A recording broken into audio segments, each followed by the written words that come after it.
In this video, we have a stacked show. It's OG 55 with the Italiana. We're talking about universal price hikes because literally no one else will. I'm just being honest.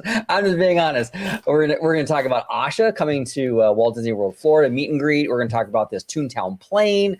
We got so much on the books today. A lot here on OG 55.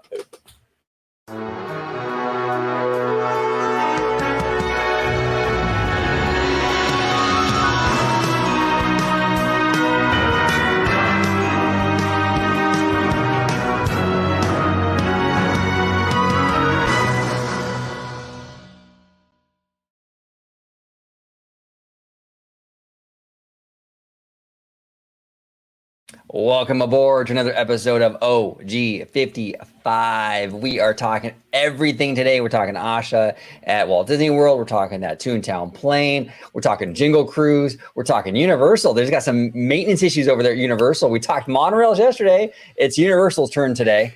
A lot to talk about. But before we dive into our festivities, I would like to introduce the one, the only, straight from Italy, Mr. the Sicilian, Mr. Citrus George. Thank you for coming on, sir. Thanks for having me on. And yes, you actually got it right. My family is from Sicily, the Italiano. Forget about it. If you could let everyone at home know where they can find you on social media, sir. Absolutely. You could find me on X, formerly known as Twitter, at Disney George.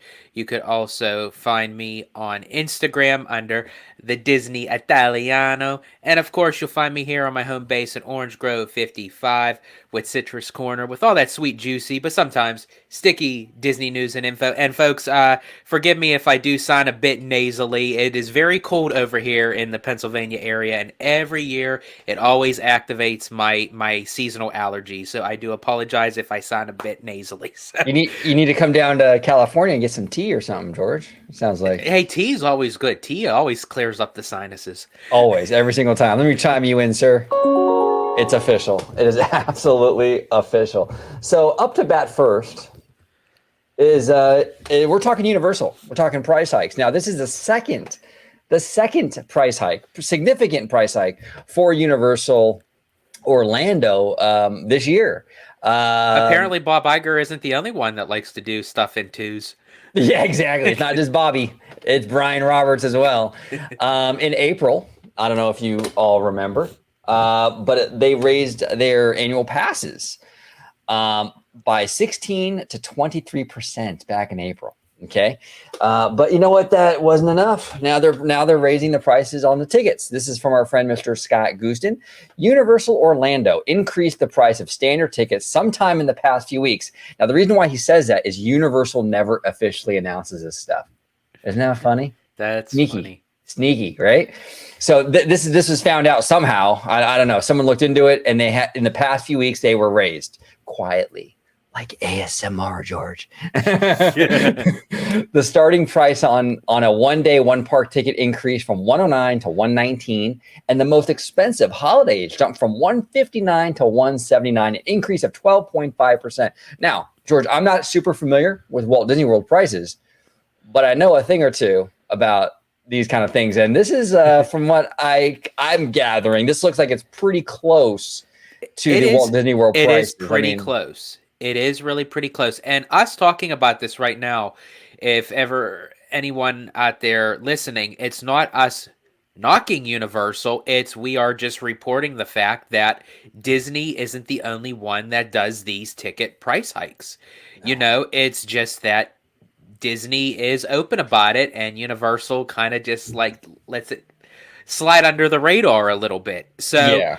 It's not that we're knocking Universal, because then we would have to knock Disney. This is just to prove a point that all these theme park based companies do this. Yeah. And look, I mean, Disney, they get pretty egregious with these price hikes, right? And Universal does as well. But the funny thing is the fan reaction more than anything. Look, Universal, I don't necessarily blame them. They're a corporation. They're there to make money, just like Disney's out there to make money.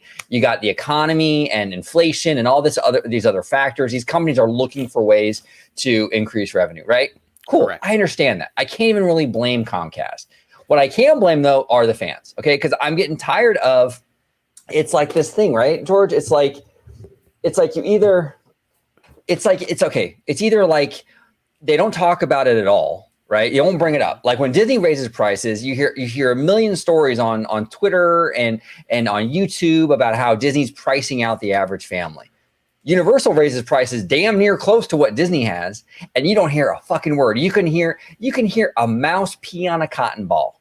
Okay, with the amount of talk going on right now with these Universal price hikes, nobody's fucking talking about it. Okay, then I hear that also people talk about how, well, we're Disney fans. We don't really care what Universal's doing. Really? And yet apparently Universal is supposed to be topping Disney as far as in the popularity contest. Well, yeah, well, exactly. No one cares about Universal when it's the price hikes, but man, y'all sure care when it comes to comparing Universal to Disney with how fast Universal builds something. Then y'all care when it comes down to, Universal just down the street is building $1 billion theme park. Then y'all care. Yeah. But the minute something negative comes out with Universal, such as price hike, suddenly no one cares about Universal anymore. We don't want to talk about it. It's like, come on, everything to protect this company. I know. And it's like, I mean, yeah, we got to give it to them for a yellow roller coaster on grass and pavement. Yeah, stick it to the mouse. Yeah, exactly. I know. And then you just have the straight up Universal shills who, anytime you bring up anything critical of Universal, you're met with this. Just what the fuck did he do? Yeah. Pretty much, right? But anyway, all joking aside. Just what the fuck did he do? You gotta love Cat Williams, dude. He's my favorite. He is my favorite comedian. He absolutely is. But that's the thing. In all seriousness, though, it's like, you know what? Like I said, I don't blame Comcast. There's all kinds of factors going on here. But fandom, you care enough about Universal when it comes to taking shots at Disney. When Universal, it's okay to compare and contrast when you use Universal as a means to attack the Mouse House, right? Right. But we can't compare it though when it makes Universal look bad. Really? Okay. Well, not in my book, not on this channel. We're going to call them out just like we call Disney. So exactly, we don't show for anybody here. So this is just crazy. But I don't know, George. Now I haven't been to Universal Orlando. I've been to obviously Hollywood. Correct. Okay. As a family, as like, would you go based on these prices, or is this a little too much for the experience that you had? Is this worth it? Basically, is what I'm trying to ask. Okay, so for me, now this could be a little bit of my bias side coming in because again, Disney will always come first and foremost. And at least you admit it. I respect that. Yeah. A lot of people won't admit it. They claim they're neutral and they're not. A lot of people. So when it comes to these kind of prices, yes, I am a thrill junkie. Yes, I do enjoy Universal. And I could always say it in my mind because it had taken me so long to go to Universal because I always say, oh, yeah, this is going to be the year. This is going to be the time I go. And then every time I go down, it's like I feel like I'm cheating on Disney, and it's like it feels like a love affair that it's like I can't do it. But I have gone before, and I do enjoy myself. As I said, I'm a thrill junkie. I enjoy the atmosphere. Is it something that I have to do every single year, multiple times a year? Probably not. If I was going by myself, maybe once, I can't really say that I would, do it all the time. Now, I do know that Universal is, right now, I believe that they're having a deal where you get 2 days free. I didn't read the full disclosure on it. I just saw the ad. I don't know if you have to buy like a 2-day, you get 2 free, or if you buy a 3, you get 2 free. I think that's what it is. Now, one can argue to say, oh, that's a great deal. Universal, they're giving out the deals. But hey, you know what? If it was Disney, they'd say, oh man, they're hurting. They have to give out the deals. So, well, Disney can't win. Disney can't win, right? So either when they're inexpensive, right? Then you get a bunch of like, well, they're pricing out the average family and they're just evil and they're greedy. But then when they lower the prices, then it's a bunch of like, look, they're collapsing, right? So you can't win when you're Disney. So to actually answer your question, for me anyways, being that I have to say it, I'm just being real. Universal would come number 2 to Disney. Right. I don't think I would put out that money. And actually this past summer, I didn't because I couldn't. you know, because my son wanted to go to Universal. He loves Universal. You know, he's probably more of a Universal than Disney, which again is That's fine. fine. Yeah. And I had to get him a ticket, but I couldn't get one for myself because it was just too pricey because of everything else of all the other activities that we did. And I'm not ashamed to say it. It was just like I just couldn't afford it at the time. I got a ticket for my son to go, and you know, that was that. And it's like, hey, I already had my Walt Disney World annual pass, so I thought, hell, why don't you and I go to Animal Kingdom? You know, Well, it's like and Epcot as well. And I'm exactly. glad we did that because those were the two parks I really fell in love with. And it gave us an opportunity to hit a lot of stuff we didn't get a chance to hit the first time. But yeah, I mean, you know, that's the thing with Universal is like, for me, I'm not like a huge Universal guy. Now I go to Hollywood, you know, I do, I enjoy it. Absolutely. But it's not the priority for me. Full disclosure, it's just not. So when we were in Walt Disney World and we spent a little too much on alcohol on the cruise, hey, just being honest, we did, right? And you know, we had to make a choice. And it's like, I'd rather go to Disney World. I mean, we have the annual passes, so why not, you know? Utilize it. Yeah, exactly. But this is expensive, you know, for And as Universal. far as the alcohol goes, hell, we were on vacation. Exactly. We were on vacation. Well, and here's the other thing too. And shout out to Mr. Jay Shear. He made a great point. I don't know if it was on a video or maybe in our DMs. I don't really remember, but it was Jay, where he says, if you're a thrill junkie, like for example, our good friend Ethan, Mr. Theme Park Wizard, he loves all these thrill rides. And even you like the thrill rides, right? Exactly. The things that take you, turn you around, upside down, all that good stuff. Then this maybe isn't such a terrible price, but for someone like me, for you, this would be a complete waste for you. it'd be a waste. I mean, I mean, even like the Forbidden Journey thing, I'm not really into that and stuff. It's a little bit too claustrophobic for me. So there's a lot of stuff Universal does that I won't go on. You know, I'm not getting on that fucking Velocicoaster. Are you kidding me? There's no way. So am I going to spend, you know, like freaking what for 2 day 2 park? I'm going to spend $400. I mean, even the 2 day, you know, the 2 day 1 park, you're spending damn near $400. So it's not for me. That's not really worth it. You know, for my park going activities and what I like to do. Correct. Yeah, I think there are some aspects of Universal Orlando, just like Universal Hollywood, you would enjoy. But again, I don't think it would match that price that you would be spending for. No. Now, I will say this, though. I really do want to go eventually to Universal Orlando. The thing I'm looking forward to the most, believe it or not, is Islands of Adventure. The entranceway to that park looks absolutely gorgeous. I don't remember what it's called, but the entranceway is phenomenal. And believe it or not, and this is a land that is unfortunately not going to be there for very long, is actually the Lost Continent. Right. There's not too much to do there at the moment, except for the Poseidon's Fury, and Mythos, of course, and I think Sinbad is still there, but that's pretty much it. It's the land's dead in the water. You know, it'll probably become Zelda or what have you, but as far as the aesthetics of that land that's attached to the entrance of Islands of Adventure, I do love the Lost Continent. Just the overall look of it is phenomenal. That's awesome. That is awesome. Yeah, I'm looking forward to that a lot. I mean, I you know, that looks gorgeous, absolutely gorgeous. So Universal has a lot to offer. And like I said before, this whole thing about the ticketing is more about the fans for me than it is about Universal itself, you know? And it's like for something like for you, you know, are you really going to want to spend $300 just to hang out in Seuss Landing all day, you know? I know. That's a great transition. Speaking of which, right? Seuss Landing. Attraction Faction. Now, Attraction Faction is a friend of the channel. yes. He is a contributor on the Kingdom Report. Him and Wade and his wife, they're amazing people. A huge shout out to Tyler and his wife Katrina, because I'm actually friends with both of them on Twitter. I just love their chemistry. I love what they bring to the Kingdom Report, and I've been a fan of those two for years. So definitely a shout out to them. 100%. So he's reporting on this Dr. Seuss ride, Cat in the Hat ride, more specifically. That moment you realize Cat in the Hat is literally held together with zip ties. Zip ties, everybody. Zip ties. Now, we hear a lot about the Mouse House and how the maintenance issues and the maintenance woes, and we hear about, I don't know, all kinds of stuff, right? And that's fine. We did a video literally yesterday calling Disney out for the monorail issues that they're having. over in Florida, you know.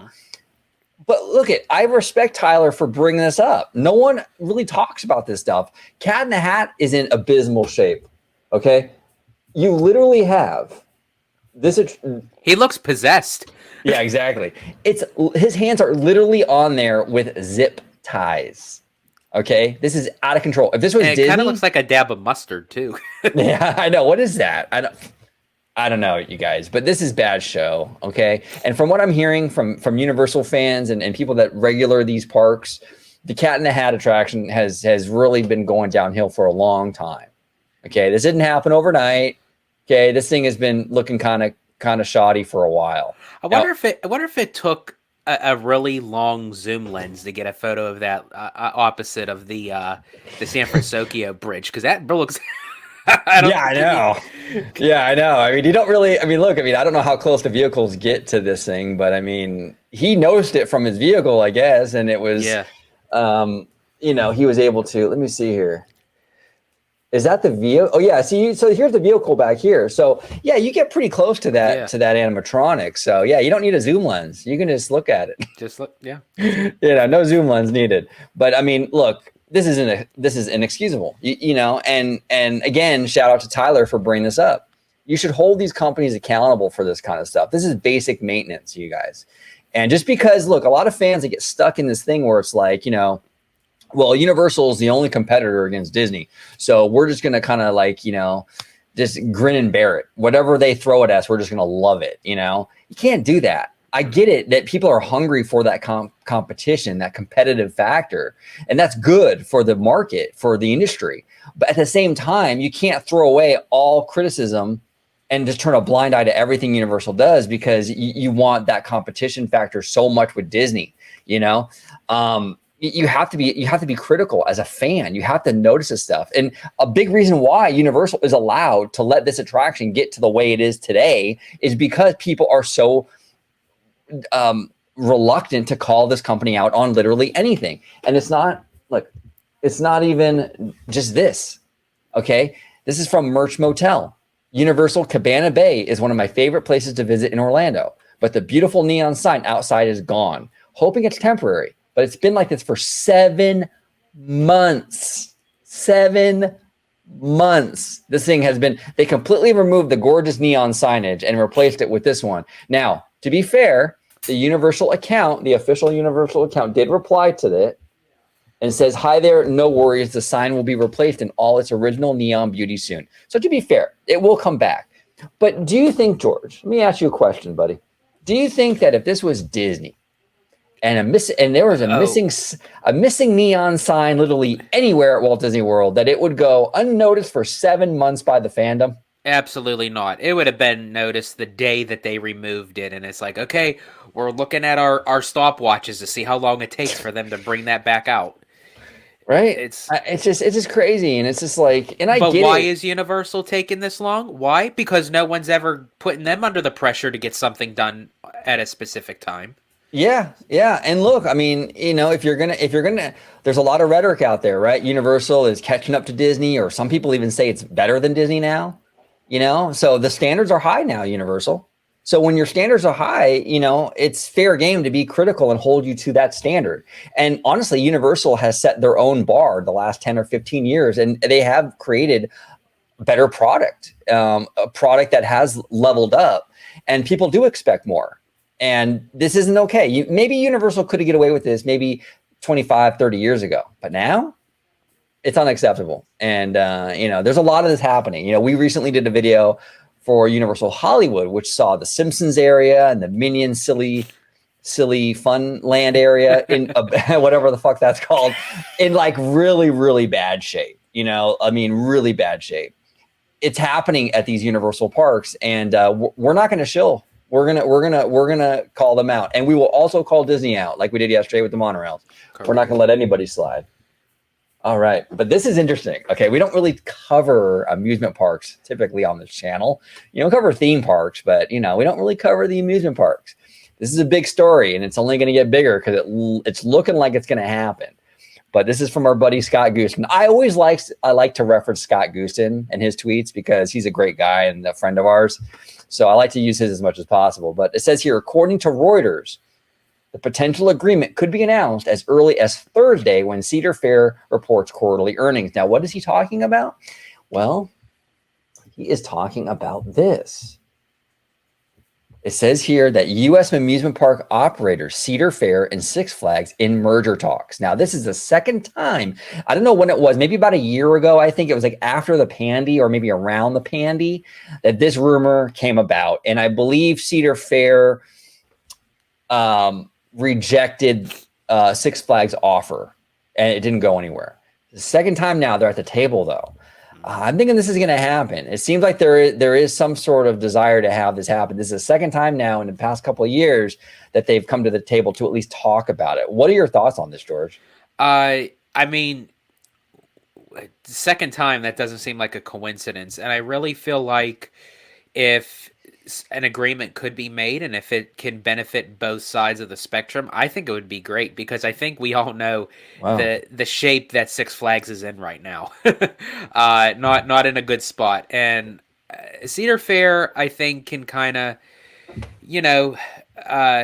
battle along in the middle, kind of seesaw, teeter-totter, where it could be like good in a way, bad in a way. Knott's Berry Farm is, successful. I believe Cedar Point is also part of the Cedar Fair, if I'm not mistaken, in Sandusky, Ohio, which is immensely popular. But I feel like it's like not enough.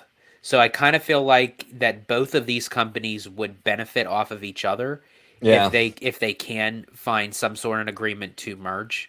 Well, and the interesting thing here too is because Six Flags has terrible management right now. With their CEO, he's an idiot. You know what I'm saying? Cedar Fair is much better positioned with their management. Now, this is a merger, so I'm assuming that they would, they would have to decide on who would be the CEO of this new company and what have you. Correct. See, now if it leans more towards Six Flags, that may be where Cedar Fair is kind of on the fence, because if Six Flags is approaching them and saying, hey, we would love to merge with you, we kind of take over your side and all that, then they could be like, whoa, have you looked at your numbers? Yeah, exactly. And that would be very sad, because I recently just started going to Knott's Berry Farm. I have a season pass now. I fell in love with Knott's. It's a really charming little park. I mean, there's not a whole lot for me to do because I'm not a roller coaster guy, but hey, look, I enjoy the food. I enjoy the atmosphere of the ghost town and all that. It's pretty cool, man. And I'd be afraid if Six Flags is like the main entity that takes over this new company, I'm really worried for Knott's Berry Farm. So I will reword that. If Cedar Fair takes the higher ground, more like Obi-Wan. Then I think it can work if they were to have more of the say-so between both companies. If Six Flags does, then that Cedar Fair may be in trouble. Or I would even say if they did like a 50-50 split, that still can be, that can kind of go either way too, because then there's conflict between, making an agreement upon something. I think you're always going to have one a little bit higher in stakes than the other. And if that's the case, I hope it's Cedar Fair. Well, and here's the interesting thing too, and this is shout out to Theme Park Wizard, okay? Theme Park Wizard had an excellent point. He tweeted out today, and I don't have to tweet on me, but essentially asking the question, with this deal going on, potentially happening with Six Flags. Is it with DC? Was that the tweet? Yes. Correct. Yeah, okay, sorry, go ahead. No worries. And he was saying maybe Six Flags will offload those DC theme park rights, and then Universal can swoop in and grab them. Now, I think that would be a smart move. I think, Brian Roberts of Comcast, I think that would be a really smart move for you to do that. And number one reason, Marvel is really tied up over in Florida. Universal has the superhero island, but they only have it. They can only maintain what they currently have. Correct. Okay. Disney's not going to allow them to build anything new. It's a dead end for Universal. So why not acquire those DC theme park rights and be able to have a land based on superheroes and a big property too, DC, which is probably only going to get better under James Gunn, in my opinion.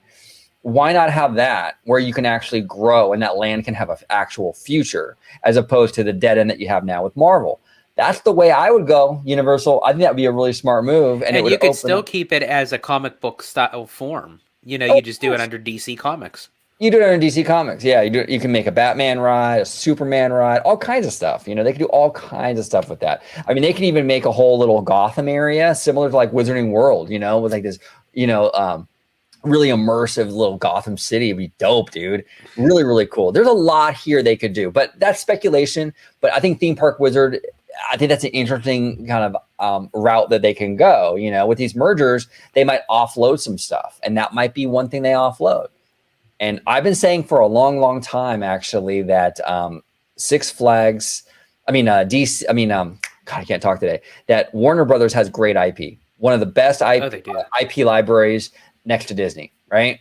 And if Six Flags offloads DC and even Looney Tunes, for example, I would really open the doors for domestically for those great characters to be utilized in a better way. And actually, we had Jay Lynn on not too long ago, and we were talking about like the lands of Universal, where he feels like Toon Lagoon, could eventually, be making its way out of the door, which he enjoys Toon Lagoon, and I actually do too.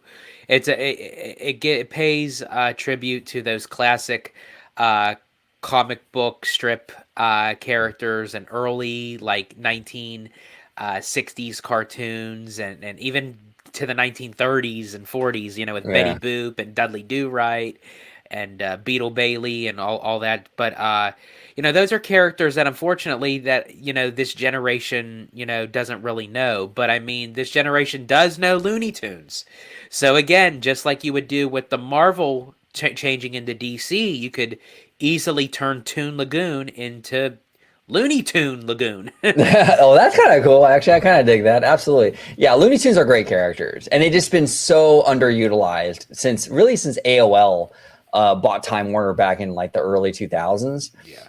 Those are great characters. I mean, if you guys are old enough to remember things like Tiny Toons and Animaniacs and Tasmania and all that stuff, I mean, they're really great stuff. They got great stuff, and it's a shame that Warner Brothers has just had a string of bad management, and I think as far as like with the Looney Tune brand goes, the last that I feel like they were at their most success was with the 1996 film Space Jam. Like that was like I feel like that was the last time that they utilized them well, where Right. they were very successful. Because the newer version of the Looney Tunes, I'm not a huge fan of. No, me neither. I take that back. There is a Looney Tunes cartoon that looks really weird. It's like really like cheap looking animation, but they did do on HBO Max when they premiered HBO Max a few years ago. It premiered with these new Looney Tunes shorts, which are gorgeous. I don't know if you've seen those.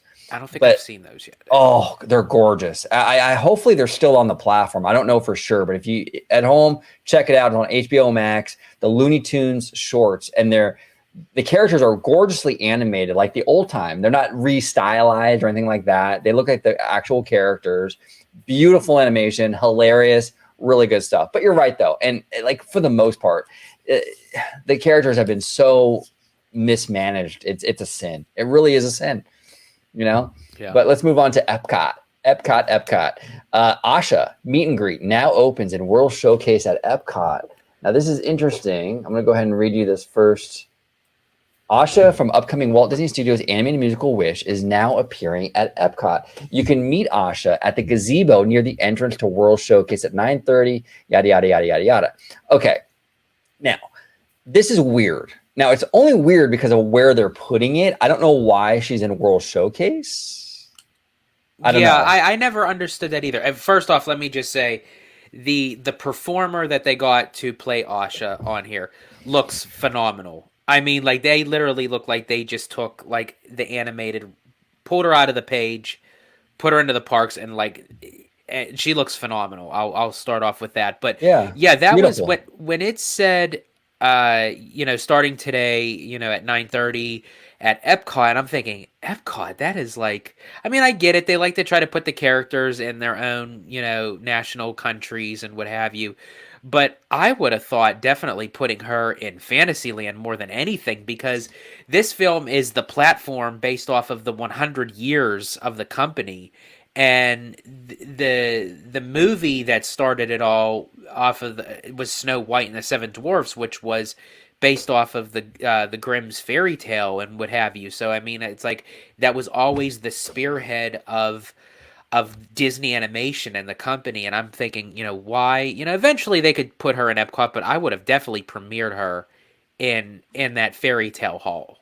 Well, okay, so I've been to Epcot, but like I'm not like super. I've only been twice, So this area, what country is she standing in, or is it a country? Okay, that's Because what you the can meet entrance. Asha in the gazebo near the entrance to World Showcase. Okay, so technically it sounds like that she's not even in a country. They Okay, got her kind of like at the main entrance before you actually get into each individual got it. country. That's what I thought. So it's kind So of she's even kind so of even that is a little bit strange to me. So they're not even putting her in a country. They got her right. kind of again. I'm not saying that's a bad thing, but it's like why don't they do that? But they still should have had her over at Magic Kingdom. It just makes more sense than Magic Kingdom. It is a weird decision, but it's good to see her out. This movie, Wish, seems like it has momentum. You know, Yeah. it does. It looks like it's gonna be a hit. I mean, the And I feel numbers. like Disney is promoting and marketing this film well. Yeah, I would agree. I would agree. I think they are as well. And the numbers are in line with Big Hero 6 and Moana. Not terrible. Yeah. If it's a good movie, it'll have legs, like Elemental did. Um, yeah, I have high optimism for this movie in box office, going into the box office. I know there are some people rooting for this thing to fail, because it's the culture war and the whole thing and yada yada. But I am a huge fairy tale guy. I love that Disney animated musical. That's my jam. And I'm rooting for Wish. I really am. It looks like a gorgeous movie. I commend Disney for trying a new style of animation. I'm getting kind of tired of this ultra realism CGI. I'm kind of glad they're experimenting now with some new kind of styles. That's pretty cool. The music has been good. Everything I've heard so far sounds pretty good. We'll see. We'll see. The little star is adorable. It looks like a little Japanese star or something. It does, It's and cute. Disney is gonna merchandise the shit out of that character. Oh, and That's gonna be the new. That's gonna be the new Grogu. Yeah, maybe. And it kind of reminds me of the star in Mario, Super Mario. It's pretty close, but look, I mean, Disney might be able to tap into that. We'll see. It might help this movie overseas, like in Asia, and stuff like that. So I don't know. I think it has a chance, and look, I'm not gonna be like, look, I'm not going to say definitively anything because we just don't know. It's a new world we live in now with these box office numbers, and things can take a turn and you just don't expect it. But I do think this movie will do decent, and I do think it'll definitely make its money back. We'll see. I could be wrong, and I'm okay with that. Yeah. But so far, it seems like. And if Disney's always willing to make money. Oh yeah, I think Just you're hitting saying. to me. Oh yeah, I think they're. Give me the drop, some money, dropping on my money. Drop. Brand new money, brand new hundreds, got a bunch of zeros like a bag of new Funyuns. There we go. Yeah, they love all those zeros like a bag of new Funyuns, right? That's Disney's favorite thing.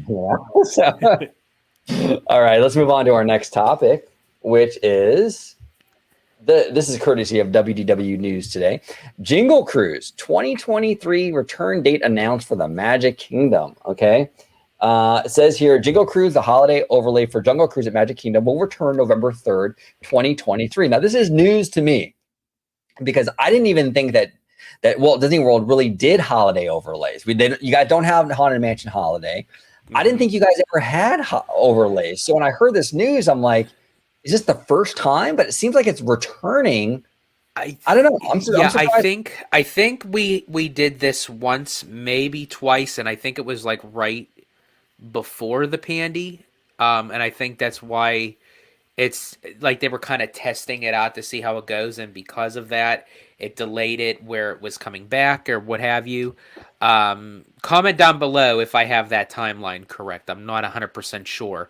But yeah, Walt Disney World is not known to have holiday or ticketed event overlays with its attractions. So I mean, I'm very happy and excited that it is returning for whatever time that it was there, because we did have a the parade that used to be over at Animal Kingdom, Mickey's Jam and Jungle Parade. They used to have a holiday overlay of that for Mickey's Jingle Jungle Parade, that they would have, but they don't have that anymore. So it's like, and I feel Wow, bad for Animal Kingdom. They got the nighttime show taken from them, the parade off of them. It's like, it's crazy. Now you said Jungle Jingle. It reminds me of that song. My money don't. Was it my money folds? My money doesn't jingle jangle. It folds. I think it is. yeah. Jingle jangle. Yeah, exactly. But yeah, this is interesting. I mean, I don't know. I mean, I'm happy for Floridians to get an overlay. Hopefully one day you guys can get the Haunted Mansion holiday as well. I mean, I heard a big kind of hurdle for that is because of the downtime, the attraction we have to go through. Yeah, there's like, because of the amount of people that travel, that would spend their money for the downtime, that they would have to change it and then change it back. If someone has like a block out time for their vacation and they're spending money to want to experience the Haunted Mansion and it'll be down, Right. then not so happy tourists. Yeah, exactly. Okay, let's vent. I'm going to vent for a little bit here. Since we're talking holidays, this is kind of unrelated, but it kind of isn't. I see a lot of like, okay, with Halloween, for example, right?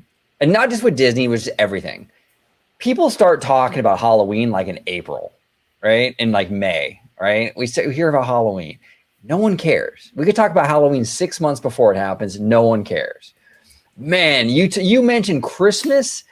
Even now, first day of November or second day of November, first week of November, doesn't matter. And people get all weird about it. Like, oh man, it's too early. It's too early. Why is that, George? Why is it such a big issue to mention Christmas now? But man, we could talk about Halloween like 6 months prior. I don't know what it is. It just became this like cultural fad that it's like we could start Halloween in August and it's like, oh yeah, we're all good to go. We got our costumes, we got our, Right. we're gathering all our candy and all that, and it's we're getting tickets for, either Mickey and Minnie's Not So Scary or Oogie Boogie Bash, and then then the start of like the end of October into the beginning of November, and it's like, oh, here comes the Christmas tunes, here comes Mariah Carey, and it's like Everyone's bitching about it. It's like geez.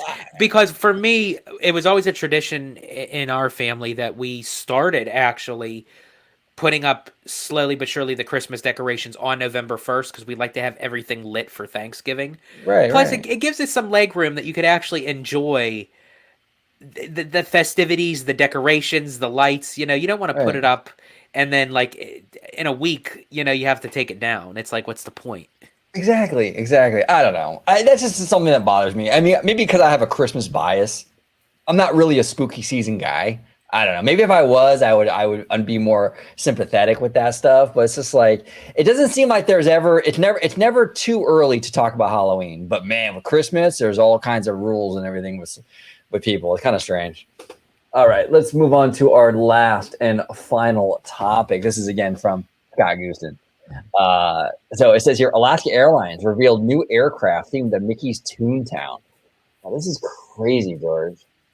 This is what it looks like. What are your thoughts on this, man? I think it's great that they're actually showcasing Toontown to be up in the skies on a plane, because I feel like with all the color scheme and everything, it'd be kind of sort of easy to spot, if it's not too far up. Right. But I think it's kind of cool that these airline companies are kind of making like agreements with Disney to showcase the characters and what have you, and just the thought, not even just the characters, but the characters in their proper setting, which is Toontown. I think it's really cool. What's interesting to me about this art is that it's of the original designs of the characters. They're not using the new Mickey and Friends, whatever, the new cartoon shorts. Yes. The Runaway Railway designs. They're not using that for this plane. That's interesting. And even when you go into Toontown right now with all the construction walls, they use the original designs. So it makes you wonder, are they moving away from that like stylized Mickey and Friends thing now? Or I kind of hope they do. I don't mind them using that stylized for certain things. I don't want that to be the main showcase of how we see these characters. This is how I'm used to seeing the characters in their traditional form, so to speak. right. As far as I know, I don't think they're doing any more of those Mickey Mouse shorts. Are they not? I thought it was canceled. Okay, yes. But to be fair, I haven't been like completely like on top of it, but I Right. heard it was canceled. That's what I thought, and I think probably that they would just kind of go back to the traditionalized style of the characters, which again, I hope that they do. I hope they Yeah. kind of just stick to this. Yeah, no, me too, 100%. And then also here, this is from Nate. Nate celebrating Disney 100. His Twitter handle is Nate YAGI. So shout out to Nate.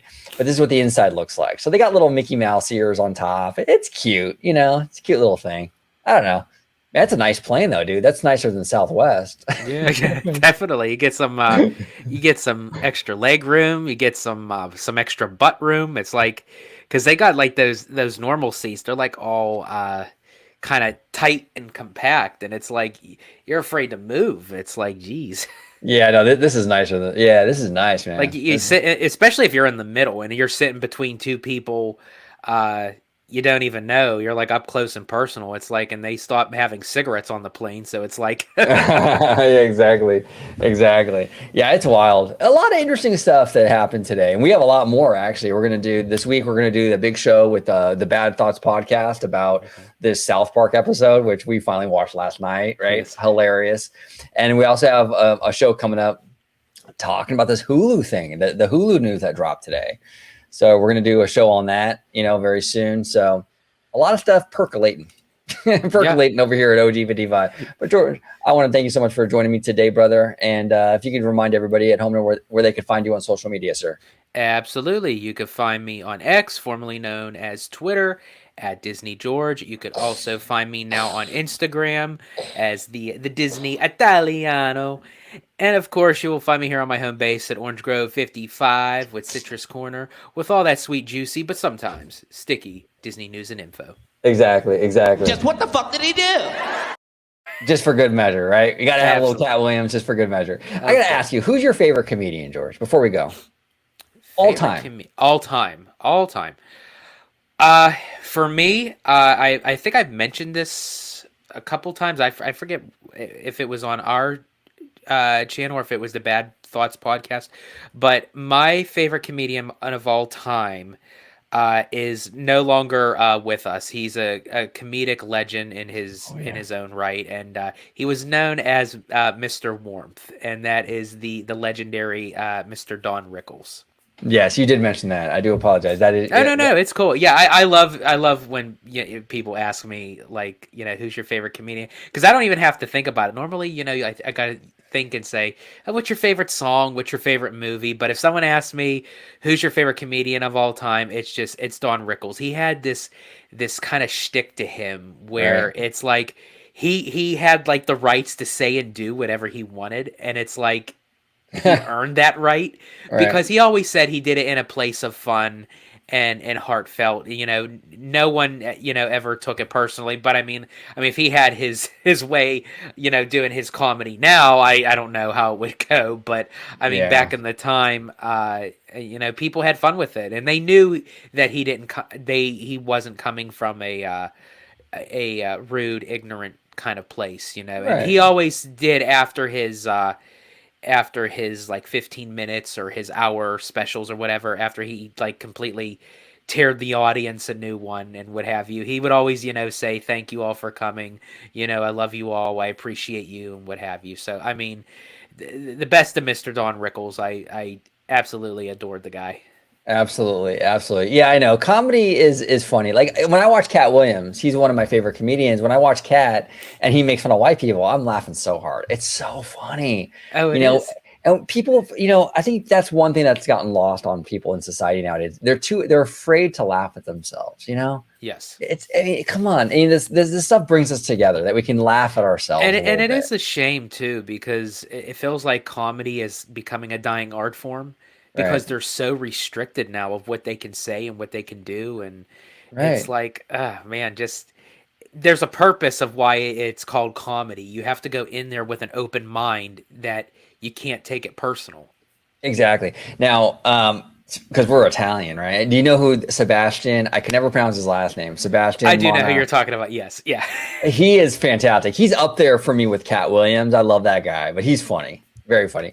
I just wish I could pronounce his last name. It starts with an M, and I never. And you think for us being Italian, you think we could? We're gonna have to touch up on his last name. So we're gonna have to. So is Cat Williams your all time? Yeah, I think it's Cat Williams, but a very close second is Sebastian. Sebastian. Yeah, nice. I think those are my two. So I love the comedians that feel like it just happens organically. Right. Like they're not trying so hard to be funny; it just comes off natural. Exactly. No, 100%. And all three gentlemen that we mentioned today definitely have that in them for sure. Yeah. Dave Chappelle, shout out to Dave Chappelle as well. Oh, he's another. Yeah, he's probably my number two. Dave Chappelle. Dave Chappelle is a brilliant storyteller. Storyteller. He gets you hooked on these stories, and then the stuff that he talks about in the beginning leads to a big payoff at the end, and he's brilliant at the way he sets everything up. Yeah, really smart dude. Absolutely. But George, thank you so much, brother, for coming on.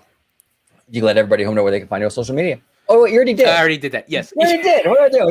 Okay. Well, thank you all so much for watching. Comment down below with everything that we talked about. Universal maintenance issues, the price hikes over there at Universal, the new Alaska Airline, Mickey, Toontown, plane, Asha at EPCOT. It's everything we talked about. Even your favorite comedian. Comment down below with your favorite comedian. We would love to hear from you. Thank you all so much for watching OG55. And as always, have a wonderful, wonderful day.